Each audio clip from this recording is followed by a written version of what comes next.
Week 2 is behind us. That means we are now heading to week 3, and we need to adjust yet again. So let's talk 5 moves to make heading into week 3 here. To kick us off, we are going to the quarterback position in Superflex leagues. That means you should be adding Gardner Minshew now that Anthony Richardson has a concussion. Anthony Richardson lit up week 2, or at least it seemed he was about to, right? Putting up 2 rushing touchdowns in the first quarter.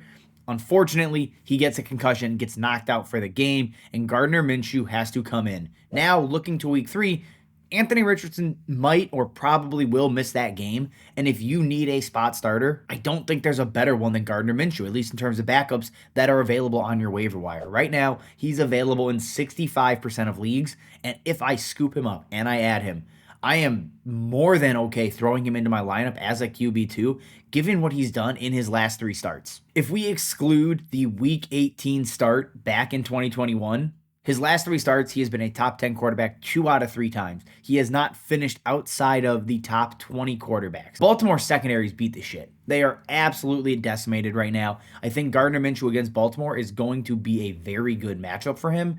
And on top of that, they have basically stopped both running backs they've played in terms of fantasy production, in terms of, usage on the ground. So I think the Colts will need to throw a lot. And Gardner Minshew, again, if you scoop him up, is worth a spot start this week. Now, move number 2 is to go out and add Salvon Ahmed from the Miami Dolphins. Right now, he looks to be the clear-cut handcuff to Raheem Mostert. And if you watch that Sunday night game, he was involved early and it felt like very often. He was also extremely effective. He's now left week 1 and week 2 with 6 opportunities, even though he got banged up in week 2. So I am very much okay saying I think he's the handcuff to own right now. He's available in 69% of leagues. And while he might not be a league winner, any running back that is getting touches, any running back that has a chance to be the quote unquote starter should something happen in a Miami Dolphins Mike McDaniel offense, I am very much in on. Looking to move number 3 here. This is kind of an umbrella move. It's not, direct advice, but the thing is, after 2 weeks, we've started to see trends, or at least fantasy managers are starting to see trends. And that means you should be taking advantage of the underperforming stars that people are overreacting to. This is the best time to do it because we've now seen back-to-back bad games, quote unquote, bad games from star players, right? I'm talking Jamarr Chase, AJ Brown, Jalen Waddle, DK Metcalf. There are other players in this tier as well, or in this group of guys that have struggled to start the year, but these 4 jump off the page to me because I think we expect so much more from them, right? Jamarr Chase is currently wide receiver 56 in points per game. AJ Brown is wide receiver 43. Jalen Waddle is wide receiver 36, and DK Metcalf is wide receiver 27. All of them have struggled or not met expectations for different reasons. But I am still looking at those players and thinking, if anybody's panicked at all, which, again, rational people probably aren't, but we don't play fantasy football with 100% of rational people. People overreact. They get redraft brain, right? They see struggling players. They want to ship them out. Anybody in your league is like that. Go send them a first-round pick. A first-round pick for any of them. Even a first and a second, I'm paying that for all 4 of those players and then some. Again, I am just going to see if I have a chance to steal a star. Now, move number 4, I am looking to sell Skyy Moore. And yes, he bounced back in a way in week 2, right? He scores a touchdown. All is right in the world. Skyy Moore breakout, back on track. Is that really what's happening here? His big game, he puts up a 10% target share. He just happens to find the end zone. He has under 10 points expected in week 2.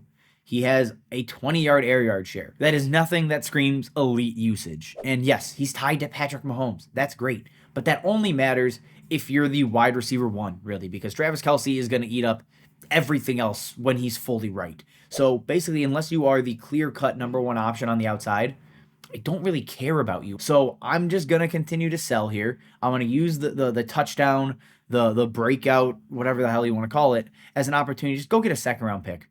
Give me a second-round pick for Skyy Moore. Or, better yet, throw him in with a first-rounder or something else and package him and go get the star players we just talked about that are struggling. Like, that is what I'm fine doing because I do not see the path for Skyy Moore here. And our final move here is to sell Zack Moss for the right price. I think that's important here. But first of all, if you listen to Addison the last several months, you have Zack Moss on your roster. Like, you've had him. He is ready to go. You probably started him last week. So that is great. I think now is the time to sell. Let's get off here because what is coming, I don't think is going to be fun. Then his next 6 matchups, basically none of them are even remotely close to as easy as Houston. Houston has just been bad against running backs. That's fine. It's Houston. But you get Baltimore coming up, who has, again, locked down running backs through 2 weeks. You have Tennessee. You have Jacksonville, who locked up Deion Jackson and the rest of that backfield. You have Cleveland. You have New Orleans. You have very, very good defensive fronts coming. And if Zack Moss basically is not hyper efficient against these teams, he's going to struggle. These are teams that could beat the brakes off the Colts and basically put them in a negative game script and remove the running game from the equation. And if that happens, Zack Moss is going to tank. I think right now, I'm happy to sell him ahead of basically a 5 out of 6 game gauntlet that is coming up and just give him to a contender.